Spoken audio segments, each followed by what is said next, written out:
Thank you. I would like to thank the audience, the Senate, the Speaker of the Senate, upon whom a lot of pressure was exerted, so I could not speak before you today. For me, it's a victory of democracy because I read horrible things in the press, that I was a negationist, that I was sued before the courts, that I had said things that I wasn't aware of, and that at the end of the day, I was involved myself in a genocide in Rwanda. So, what can I say? Faced with such invective, hand-to-hand fighting. I'm a researcher, I'm a scientist, I'm not used to that. I just publish books, and I published 4 books on Rwanda. I led a symposium on the attacks with experts. I wrote two books about the Congo, and none of those books was accused of negationism. It's quite strange because I write books. The books are there. The books remain, but the person, the writer, the author of the books is attacked. Second observation, my last book on the turquoise operation, which has created polemics recently, and I was thrown out of a BBC interview. But the French legislation gives you 3 months when you've slandered people. When there is a libel action, 3 months is over. I would like to thank my publisher who is in the room and who had the courage to publish a book which is judged by some to be negationist on the basis of a controversial hypothesis. We don't know when the hypothesis became controversial. The title of my PhD thesis in Lyon is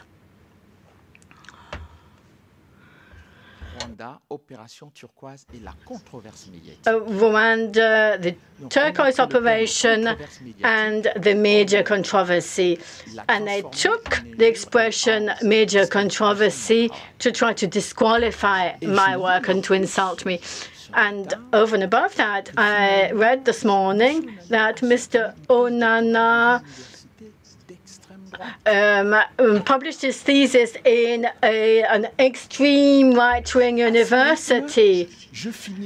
So I could well become a Negro hater.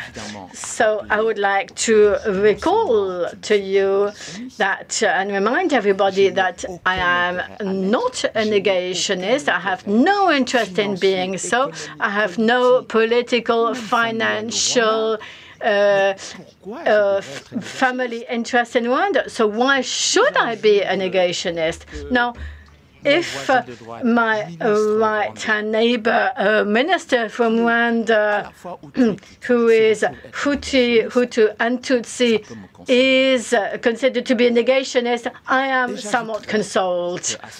And I'd add to that my first book on Rwanda, I wrote it with Diu Mushudaidi, who is a Tutsi survivor of the 1994 genocide, who has been condemned to a life sentence in Rwanda because Mushudaidi asked for truth and justice for all Rwandans over and above their ethnicity. I launched an appeal. That's one of the first times I've done so in my whole life, to support my friend Diu Mushudaidi, and there was total silence. And there nobody tells me I'm a negationist. I would also like to say that I understand full well those attacks that are concentrated on me, attacks against me. after the death of my spiritual father, Pierre Péan, because I said that I would pick up the cudgels, and now they say, well, he has to be shot down. And I just believe that what I'm doing through the PhD thesis, because I noted that in European universities, and notably in French universities, 99% of 99 theses are pro-RPF. And I would like all people are open-minded and not obtuse to read those PhD theses, and they will be surprised by the ideological background to those works.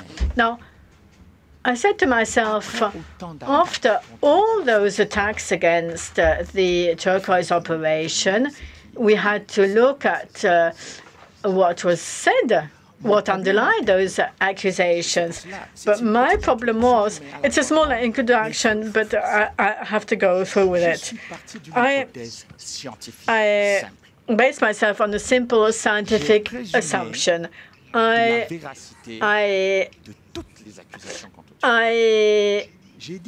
supposed, or my hypothesis was that all the accusations against the turquoise operation were true, because for 25 years, university lecturers, politicians, human rights advocates say the same thing. So it must mean that there's evidence, and that obviously France has a lot to hide. That was my basic assumption. So I thought, well, we need specific evidence that shows that there were arms deliveries, that genocide perpetrators were exfiltrated. I have to find those elements. 10 years of work, nothing whatsoever. So what am I to do? Say that, well, if I had if I had drafted a PhD thesis saying that that turquoise was a bunch of criminals, I would be on all TV stations. Now I must say that my detractors stimulated me. I wanted to make a presentation, a dry university type presentation, but I thought there's no point, because I've been identified, and I want to pay tribute to those who still have some Cartesian logic to follow my sources of information. Now, they might well still be negationists, I don't know. Now, the first source of information which I'm interested in, because it also became negationist, is Congresswoman Cynthia McKinney, who was a member of the U.S. Congress, member of the Foreign Affairs and Defense Committee in the U.S., and the special envoy of President Bill Clinton in the Great Lakes region. Now, why do I take that source? Well, because the role of the U.S., as was said before, was totally ignored by everybody. We had to wait until 2017 for dear Helen Epstein, here present, to publish the first article in The Guardian on the secret role of the U.S., America's secret role in the Rwandan genocide. That was the title of the article. And it was the first time since 1994 that we heard the secret role of the U.S. mentioned. And Helen publishes the article 17 years after the U.S. archives were opened up. Now, where are the researchers? I'm not throwing stones at my friends and researchers, because I have I have been the object of major attacks. And if I was a lecturer in political science in a major university, I would now be thrown out on my ear 48 hours afterwards. So I share that pain, and I think that we have to give value to scientific research and put it forward. Now, Cynthia McKinney, so in chronological order, Cynthia McKinney, member of the U.S. Congress, starts in 1997 to look into what is said about the massacres in Congo. So she puts in a request for information, notably to the CIA, who refers her to French newspapers. So she still continues asking questions, but she is very, very close to the Rwandan regime because Cynthia McKinney, before she became negationist, all the present Rwandan leaders were at her feet in Washington. So she writes a letter to President Kagame on the 1st of April.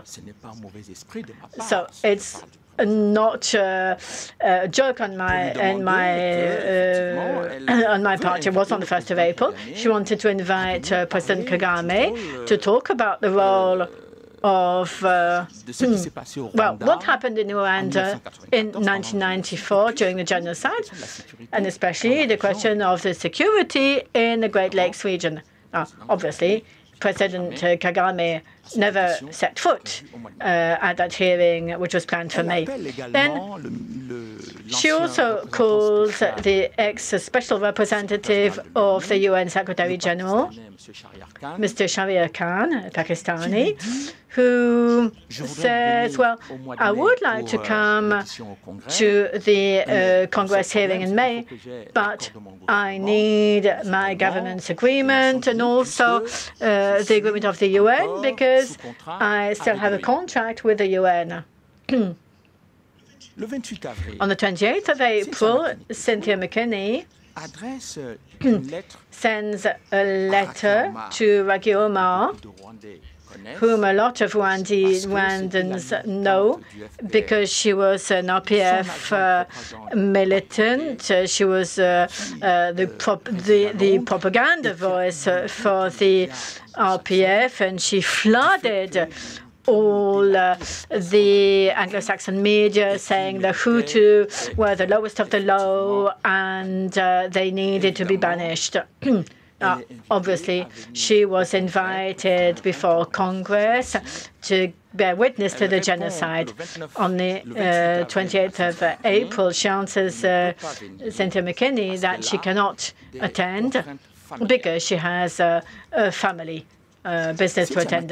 Cynthia McKinney does still continue in her relations with a new RPF regime. She's contacted in June by a Canadian TV channel, the Canadian Broadcasting Company,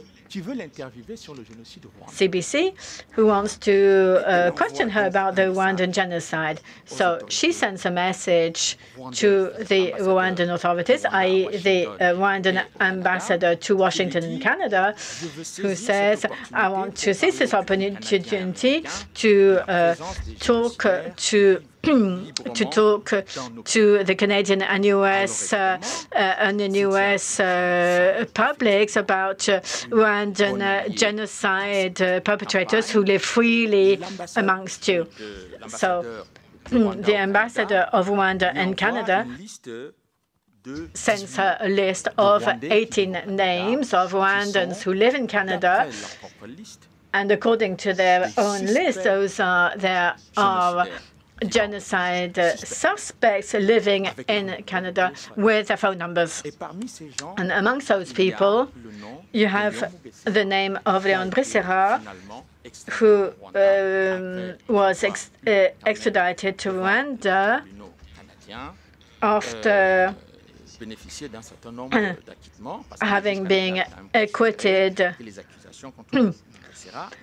by Canadian courts because they felt that the accusations were that there was not enough evidence. But Cynthia McKinney continues to be interested in Congo because she doesn't really understand what is happening in that area. So she writes to the Rwandan president, who says, well, listen, I really appreciate your interest in Congo, but you must know that Laurent Désiré Kabila wants to replay the match. He wants to replay the game of genocide with his racist radio programs on TV channels, etc.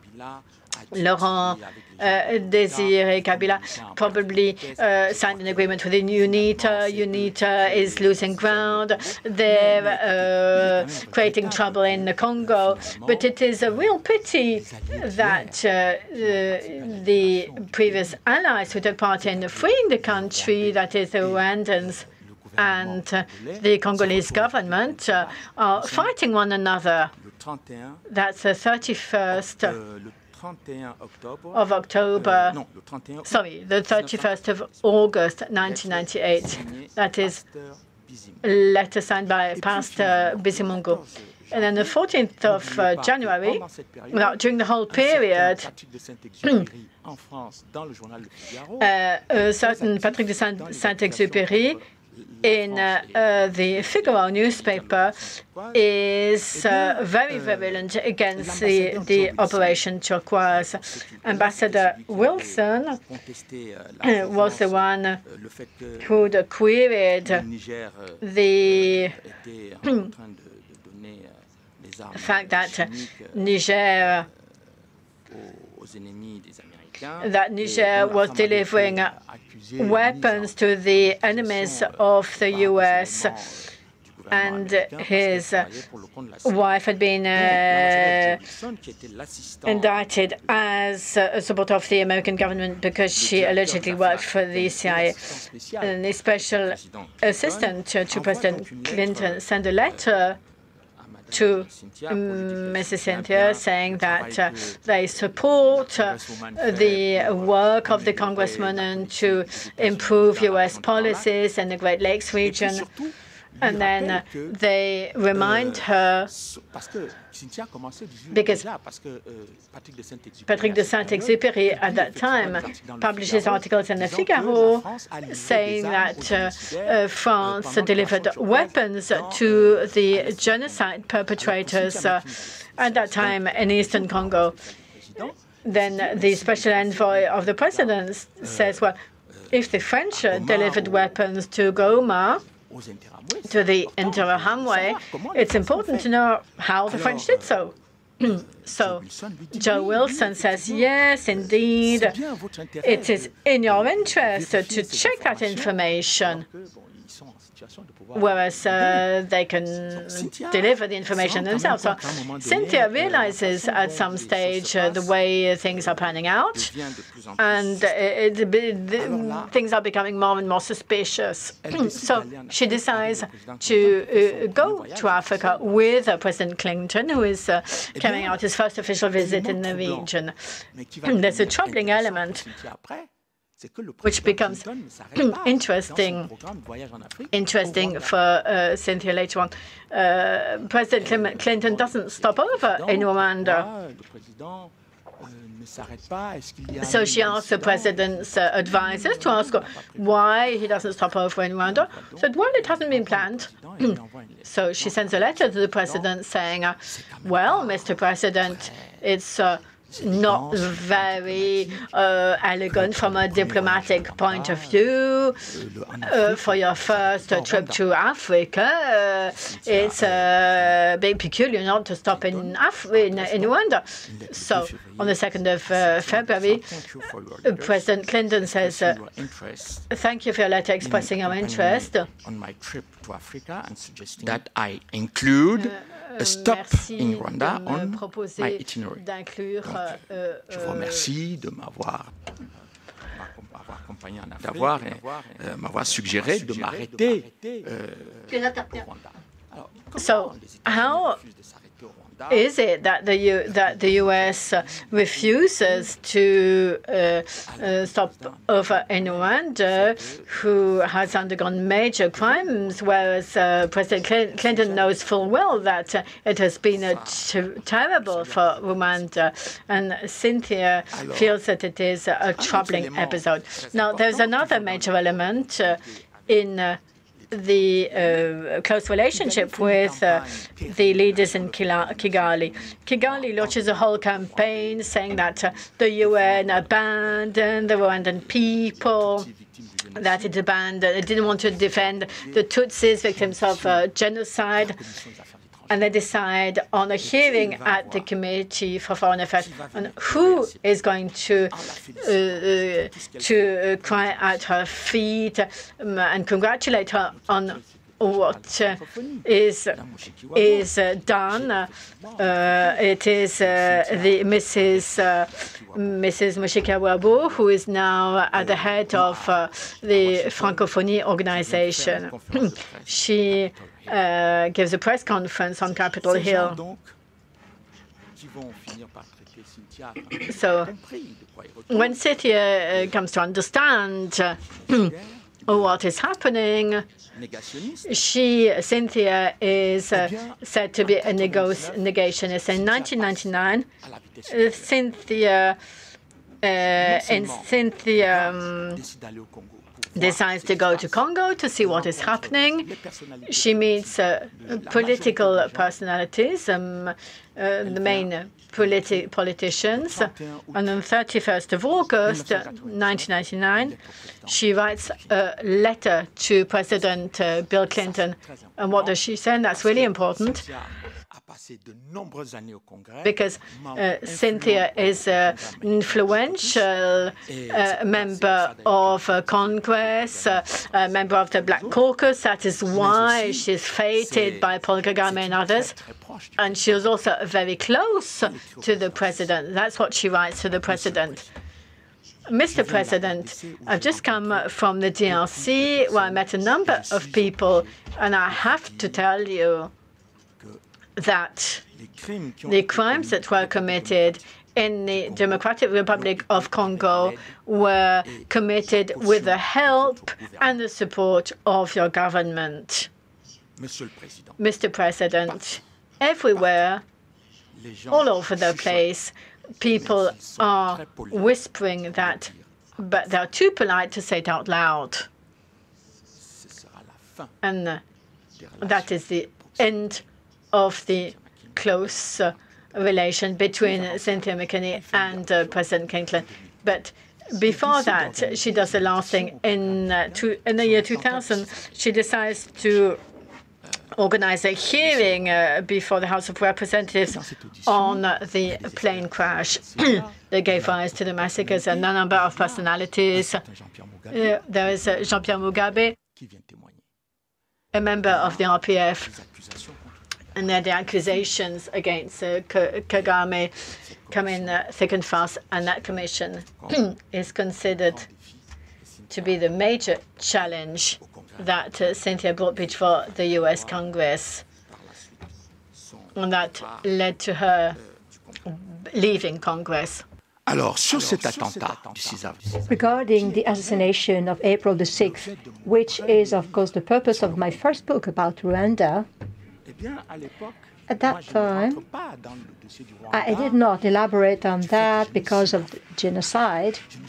I'm not a specialist of genocide. I am an expert in politics, and I mainly deal with politics there. The politician strategies, for example, so genocide is not my main subject. And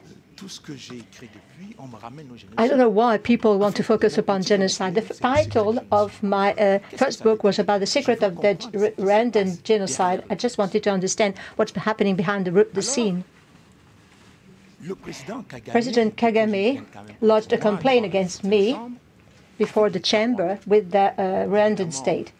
My family was scared. My friends were scared, panic-stricken because of that complaint from the President of the Republic. And on top of that, the state lodged a complaint against me, but that was not that wasn't fair. So what happened?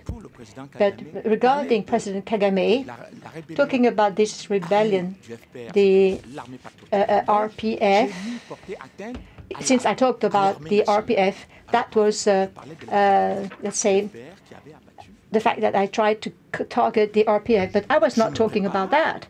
So I was prepared, of course, I braced myself in order to do something vis-à-vis the President of the Republic, and I tried to gather all the evidence. Pierre Péan was there.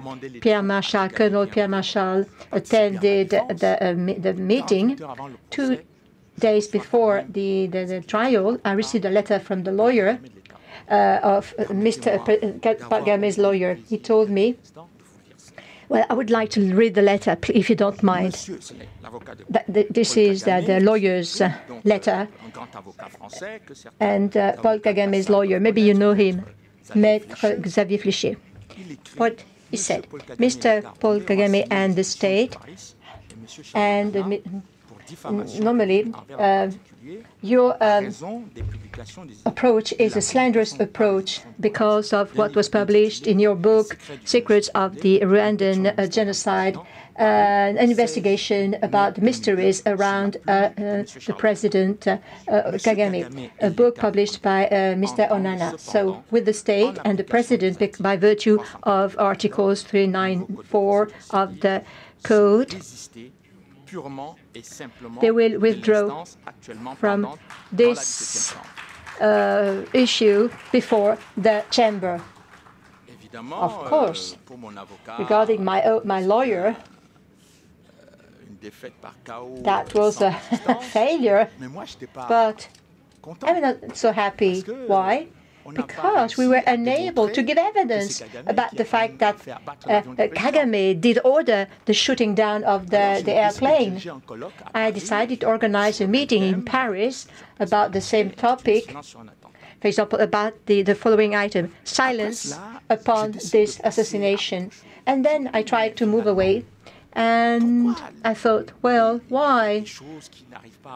I'm unable to go further, so I'm trying to do something, especially regarding the International Court, regarding what two people said just before, previously.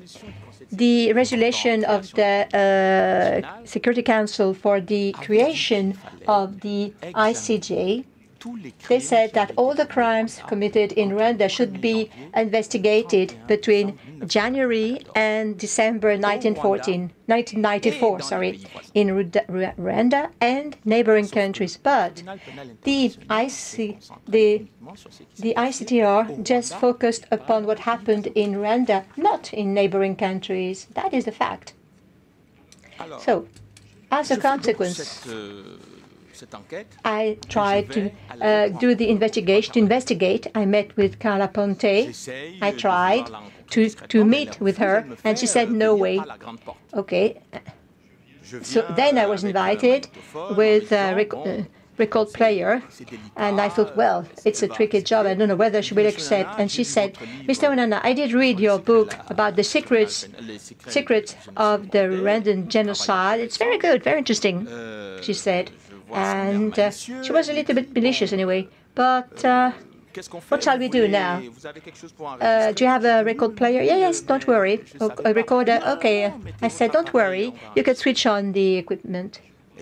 And our voice will be recorded. I was with her spokeswoman, Mrs. Hartman, and her assistant, and she said, don't worry, take down notes of whatever I'm going to say. Okay, I said, Madam, what's happening regarding this specific affair? Because, as far as I can see as an observer, it's just a question of Hutus being sued. in front of the tribunal. What about the RPF rebels? Don't you think they committed crimes? No, Mr. Onana, she said. I did make investigations, did investigate in this specific area. And we discovered, for example, 13 locations, mass graves, and we have evidence about that, that the crimes were committed by the RPF members.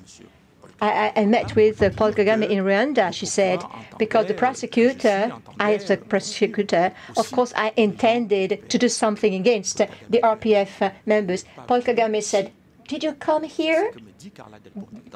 This is what she said. This is what she told me.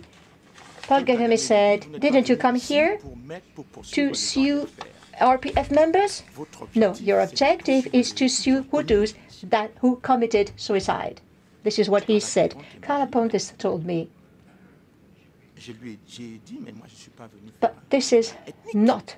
I'm not going to investigate about ethnicity. I just would like to apply the United Nations resolution. That's it. And no, otherwise, this is not acceptable.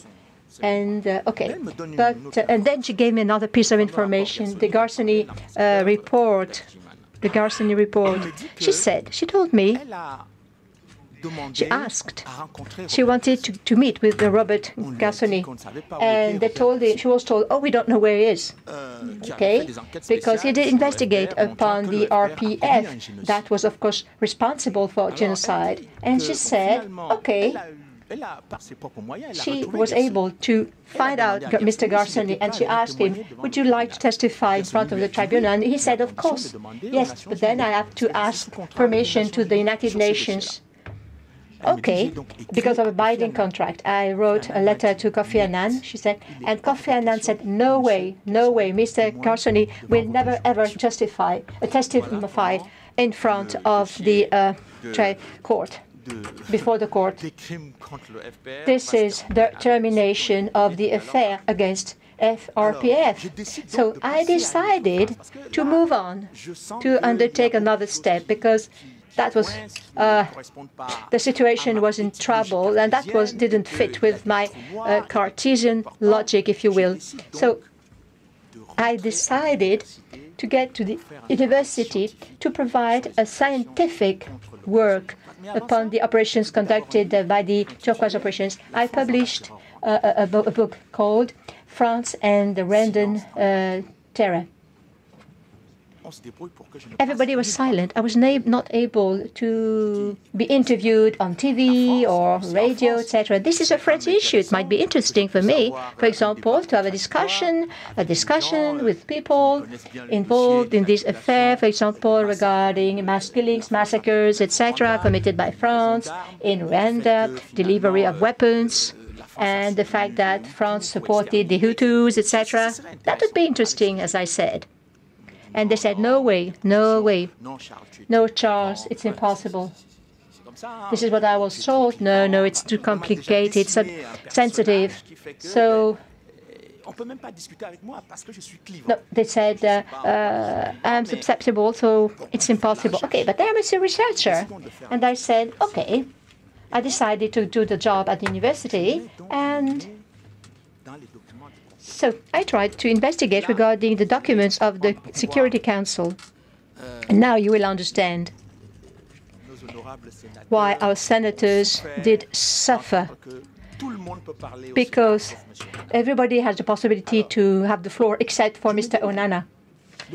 But regarding the Turquoise operation, which was decided by the United Nations, as far as I know, but what happened at the Security Council during those 2 months of massacres and mass killings, I'm not talking about that, but I believe that they said that France tried, of course, to do something before the Security Council to be allowed to conduct the operations, military operations. Because regarding what was happening in Rwanda, I was trying to investigate in the press, etc. I didn't find anything about the Security Council authorization. They just said, well, the United Nations did fail in rescuing the population. I said, why? Okay, why did they fail in rescuing the Rwandan population?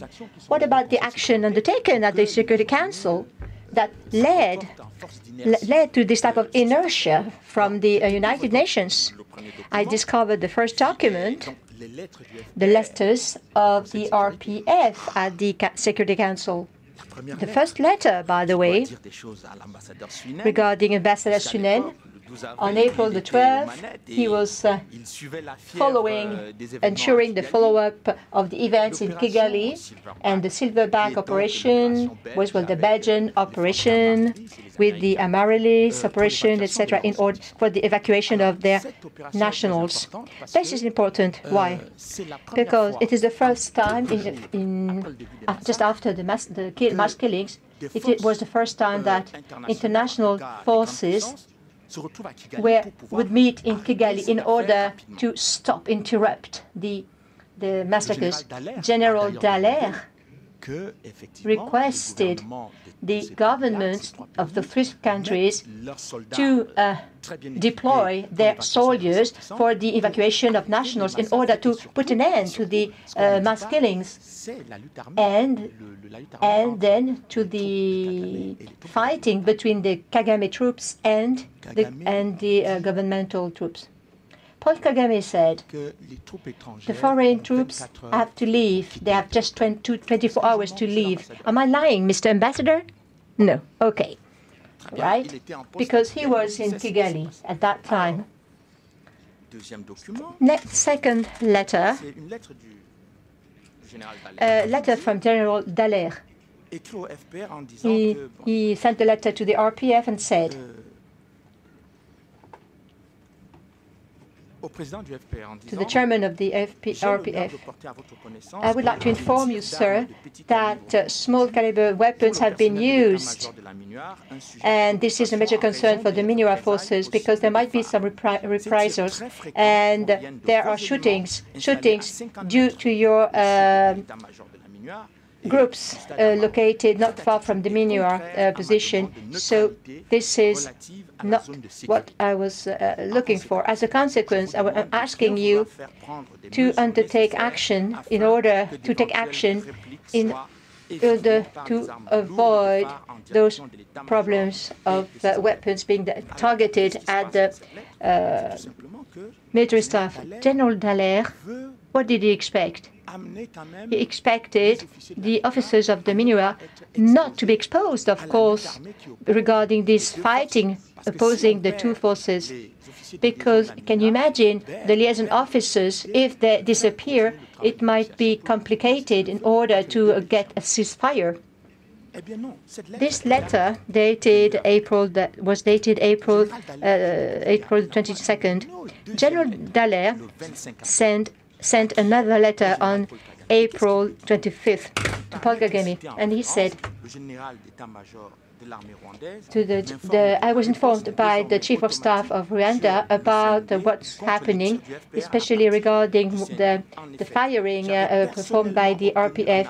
I was able to get an agreement in order to avoid firing, etc., shooting, etc., because of the presence of the liaison officers. The presence of the liaison officers is absolutely necessary, especially for those who are located at the hotel, Milcolin, etc.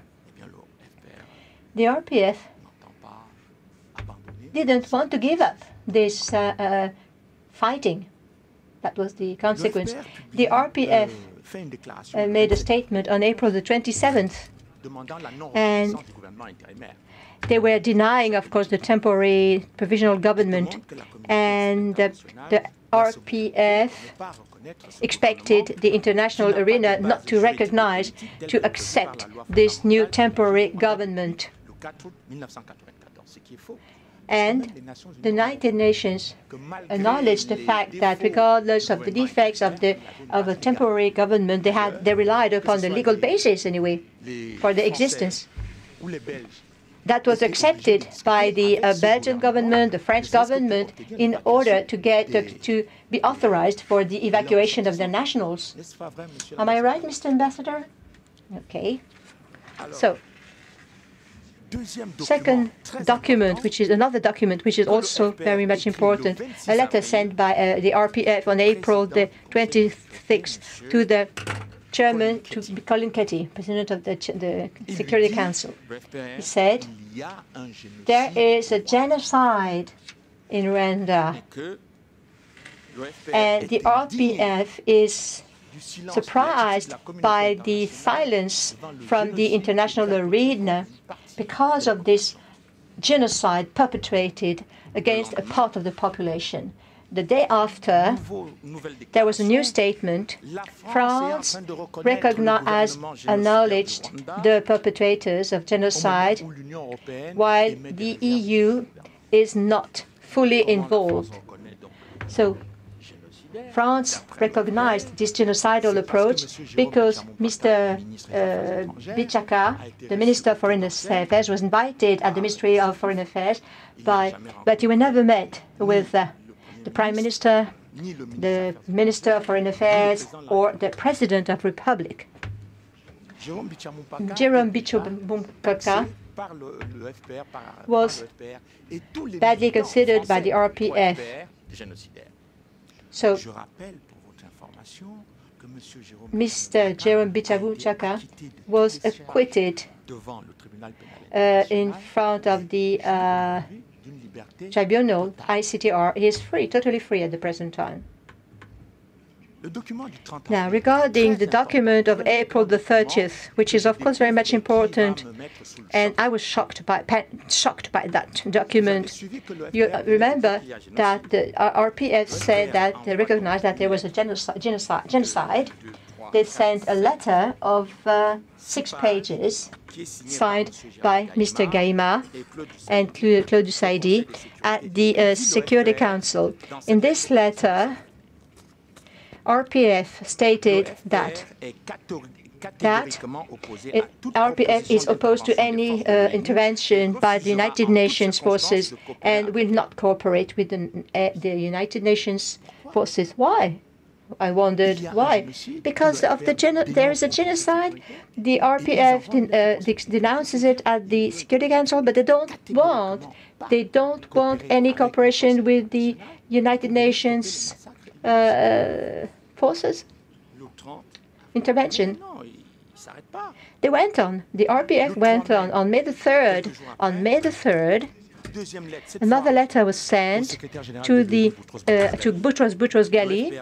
The RPF stated the RPF reiterates its opposition to any deployment in Rwanda to maintain order, because any proposal for any intervention is inadequate, not appropriate, inappropriate. But what is the rationale behind this? In May, April, the mass killings against Tutsi were, of course, important. They were denounced by the RPF, and then they denied the intervention of the international community. Charles, I'm going to ask you to conclude. Okay, this is almost the end of my presentation. Charles Onana said, there's another document which is important. The government that committed genocide, the ambassador at the United Nations said,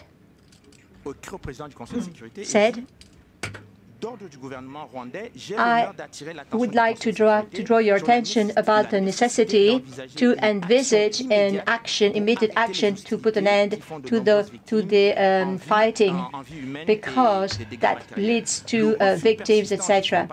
So the denial of the RPF means that the RPF is in favor of no assistance.